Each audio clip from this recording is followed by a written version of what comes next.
All right, so we're done with that. I'm done with calls, and I would like to take the time. Today is the 1-year anniversary, the 2-year anniversary of my mother's death, and today, May 27th, 2007, my mother passed away. So, in honor of my mother, this is her picture right here, I wanted to read the eulogy that I wrote for my mother because, you know, it's just something of a little memorial that I wanted to do for her. And these are what my glasses look like. I usually don't put them on. But so I'm going to say my mother's eulogy in memory of my mother who had passed away. Losing my mother has left me with questions. Why do we live life to ultimately suffer the loss of loved ones? When my mother lost her brother, Tony, she said, "If someone told me that I could be here on this earth and live through losing my brother, I wouldn't have believed it. But somehow God gives you strength to get through. There is nothing more unbearable than losing my mother, and yet I stand here before you, breathing, speaking, feeling just like my mother did when she suffered losing her loved ones. A friend said to me, we are here to teach and to learn. Your mother has taught you many things, and that is her legacy she has given to you and for you to teach others. I find some truth and comfort in that. My mother taught me many things, and in knowing what she taught me, perhaps you will learn about who she was. She taught me how to pray. Prayer was very important to her, and when she prayed, I felt like oceans could part and mountains could be moved. There was great power in my mother's prayers. She had such faith. Her prayers were always answered. I felt that she could whisper in God's ear. God listened to her because she was good. Good may seem like a simple word, but if you knew my mother, you would know that she was good. And we all know in life, being good is not always simple. But she always did the right thing, even when it wasn't the easy choice. But she taught me the importance of goodness.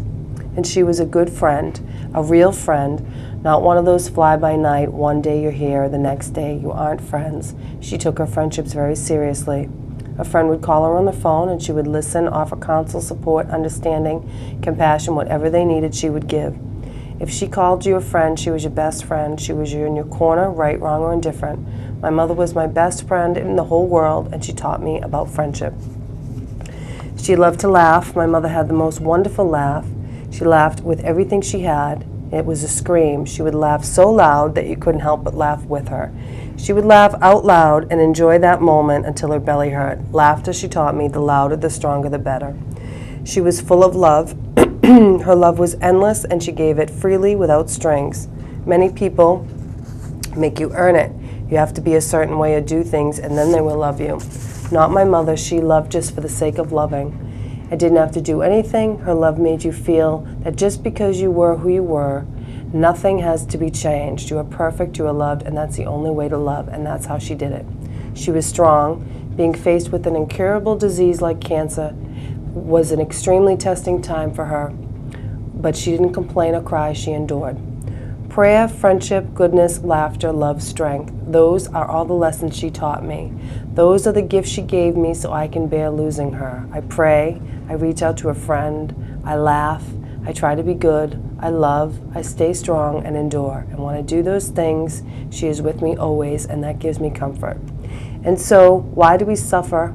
Why do we live life to suffer the loss of loved ones? I still don't know. Death is a journey that we all must take alone, just like birth. To live, we must die, and that's just the way that it is. But I'm grateful to God for giving her to me as a mother to know and to love. She said to me before she died, I guess we'll have to say goodbye soon. And I said, I don't want to say goodbye, and I never will. I squeezed her hand and touched her face and stroked her hair. I can't say goodbye, and I won't. Instead, when my time comes, I will see you then, Mama, and I love you. So that's to my mother. That's her eulogy. My mother was a very wonderful person, and I'm really sad to lose her. And if any of you still have a mother alive, make sure that you give your mother a kiss. And that's the end of the show for tonight, everybody.